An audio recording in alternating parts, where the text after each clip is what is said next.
Somebody said, when you go through the divorce, when kids are little, they idolize their dad.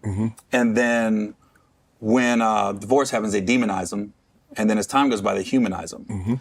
Clearly, I'm in the demon stage right now. But it's just been so long that I got to sneak around to try to just lay eyes on them. So I'm going to talk about this because I think as parents, they don't realize that everything they do affects their children. I know they think like, this is our relationship and this is romantic and our family is our family, or our children's relationship is our children's, right? But on the flip side of that, as a child, everything is with your parent. The way you view love, like your first interaction with a romantic relationship is your parents. Like that's what you base the world off on. So if this is your first introduction and then dad or mom cheats, it just crushes everything. And it's hard to not see that. Like it's hard to not be like, wow, like everything that I thought love was isn't true. And he said it, that quote that he quoted is spot on, because it's like it's gonna take time for them to like accept that grief of what love is, and that humans are humans. Dad is a human or mom is a human, and they made a mistake, especially with his case where it was a repeated mistake. I don't know what she did. He could talk about that. I don't know. But if the mom or the dad makes a mistake, especially one that is repeated, that's no longer a mistake, that's a choice. Also, it's not really a mistake. You made a choice to cheat, okay? And when someone does that, it literally crushes the children, because it's like, we were one, and it's like you were out here doing other stuff instead of being home with your family, and it's like, all that stuff's going through the kid's mind, and it's gonna affect the way the daughter and son enter relationships, because sometimes sons repeat the behavior, sometimes daughters feel like they cannot trust men because of it. It was probably hard for his kids, and I could see how much he loves them, how much he misses them, but I just wish that they would like talk to him at least, because I know they probably love their dad. They're just heartbroken, and that's a real thing, like to be heartbroken and feel like you like embarrassed our family and the world knows, and people are probably mentioning to them.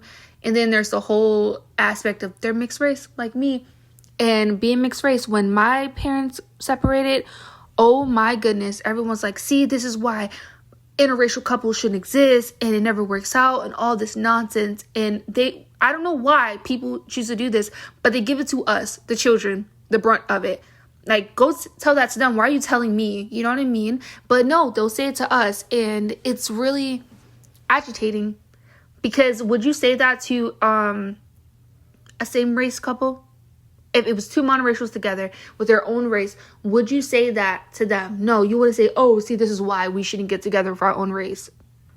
And don't get me wrong, I'm not even saying that interracial couples always work out, but why say that to the children? That's really agitating. I personally could care less who people date as long as they're consenting adults, but don't attack the children. That's all I'm going to say about that. Back to him, I completely understand why he would feel the need to show up places, because that's his kid and he misses his children. But I think that he should just start with texting them and letting them build up that rapport, phone calls, and then meeting them in person. I'm not saying you can't see them or put your eyes on them, but I know how much that hurts. I know how much it hurts. And as far as the daughter goes, it's a lot easier for the wife or the ex-wife to forgive than it ever will be for the daughter, because that's dad. Like, you're supposed to, when your dad hurts your mom, it's gonna sting a lot worse. You know what I mean? Because it's like, what does this mean for me for love? If that makes sense. I've seen this 1,000 times, where the daughter cannot look at her dad the same, because until she gets over that hump of my dad's a real human, and he's not just my dad. He's a human. He's in the world. He is experiencing life just like I am. And yes, it's his fault, and I don't condone cheating or feel like that's okay, but I've learned to separate the parent relationship versus the, Whatever he's got going on in his life is what he's got going on in his life.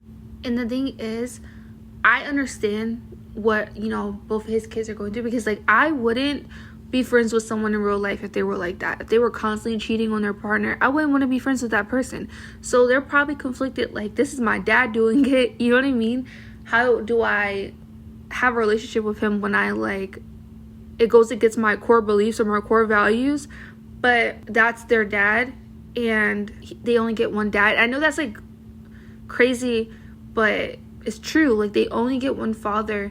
And I don't know, like, I feel like when it comes to like your parents, as long as they haven't physically or, you know, in any kind of way hurt you, I feel like you have to like deal with them on that level. Like, this is our relationship and that is their relationship, because you can't be involved in their relationship. You know what I mean? Like, you just can't. It's like, it's never gonna work, because you're gonna keep judging him and you're gonna keep feeling like he betrayed you or the family. Like, they may feel like he ruined our family, he had an infidelity, and it caused all these domino effects. But it will be worse for someone to stay in a relationship that they aren't happy in. Also, you have every right to be mad at that person, but is it worth never speaking to them again? Because you can hate what someone did but not hate them, and you don't want something to happen to them, and you didn't get the chance to like be around them, have holidays, you know, just be around them. Like, it sucks. Like, I get it. It sucks. But like, I feel like going 4 years without speaking is long enough. I really hope they speak to them.